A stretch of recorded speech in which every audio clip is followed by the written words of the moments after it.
au niveau des finances, je porte à votre attention cette information, si vous ne l'aviez pas, les comptes de l'assurance chômage sont excédentaires, très excédentaires. 1,6 milliard d'euros pour l'année 2023, ce qui fait dire aux partenaires sociaux que la gestion, qui est faite par eux, elle est bonne, puisque tout va bien et il y a beaucoup d'argent à cet endroit-là.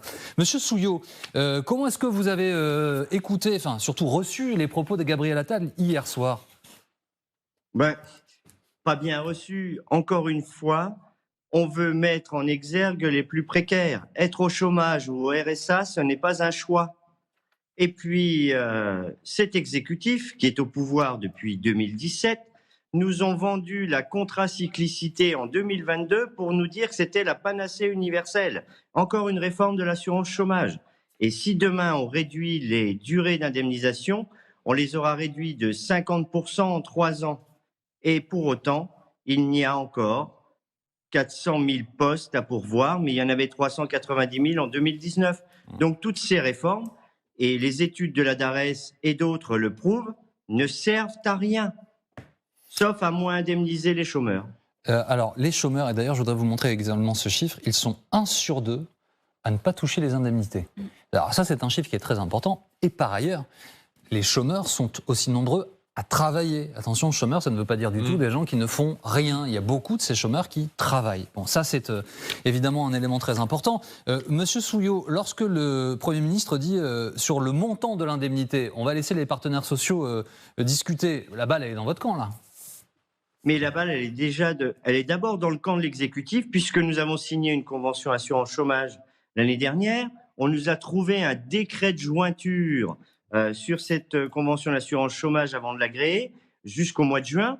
Et on nous parle, dans notre accord pacte de la vie au travail, on parle des seniors. Et le décret de jointure attendait de voir ce que nous allions dire sur l'emploi des seniors et leur indemnisation à l'assurance chômage. Donc, aujourd'hui, on nous remet une possibilité de négociation sur le tapis, mais avec une lettre de cadrage qui sera tellement peut-être serrée, enfin on n'en sait rien d'ailleurs, que ça va compliquer les choses. Mais être au chômage ou RSA, ce n'est pas un choix. François Clémenceau. Non, je pense qu'il faut essayer de replacer ça dans un contexte. On vit dans une Union européenne, et je mets dedans la Grande-Bretagne avant qu'elle sorte avec le Brexit, où en fait, soit on traite le problème du chômage et des finances publiques avec la partie endettement en préventif, soit en curatif. Quand on le traite en préventif, comme l'Allemagne et le Royaume-Uni l'ont fait avec Blair et Schröder, on arrive dans une période de croissance à prendre le taureau par les cornes et à faire en sorte que ce soit accepté. Et c'est vrai que ça a été plutôt bien accepté par les opinions publiques en Allemagne et en Grande-Bretagne il y a 20 ans, pas il y a 2 ans. Et quand vous le faites en traitement curatif, c'est-à-dire au moment où tout va mal, au moment où il faut trouver des recettes, au moment où vous êtes dans l'urgence, ce qui s'est fait après les grandes crises financières en Grèce, en Espagne, au Portugal, où il a fallu vraiment prendre des mesures choc terribles pour les chômeurs, pour les personnes en situation de précarité, pour les retraités, eh bien, ça a été tellement violent que pendant les 6 mois, 1 an, 2 ans qui ont suivi, ça a été terrible. Mais au final, aujourd'hui, quand vous regardez la situation de ces pays-là, ils s'en sortent aussi bien, si ce n'est presque mieux que nous.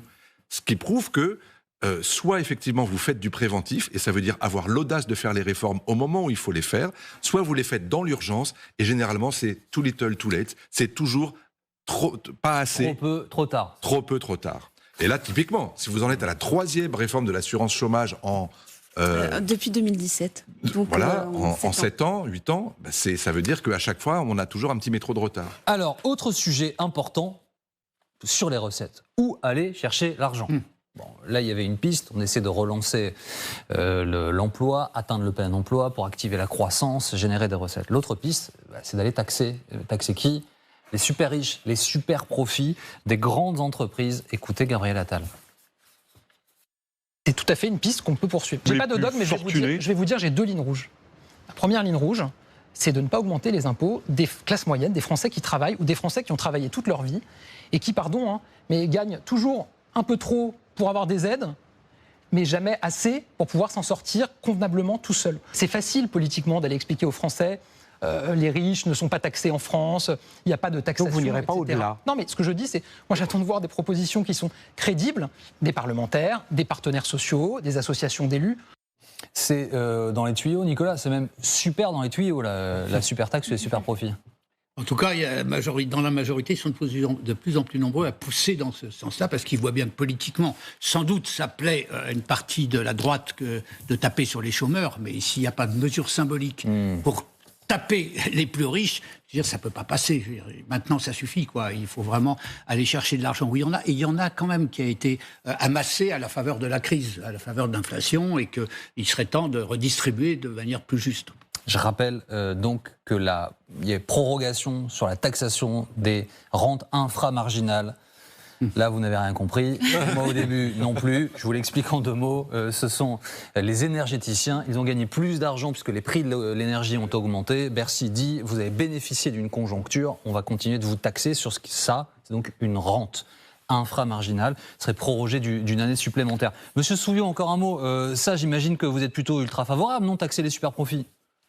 Alors, taxer les super profits ou les super dividendes, c'est ce qu'on a écrit dans notre accord partage de la valeur. Mais ces conditionnalités des aides publiques aux entreprises, ce n'est pas un problème de dépenses en ce moment, c'est un problème de recettes. Et quand le Premier ministre dit pour désmicardiser, il va encore faire des allègements de cotisations que l'État doit combler dans les caisses de la protection sociale, c'est un petit peu schizophrène.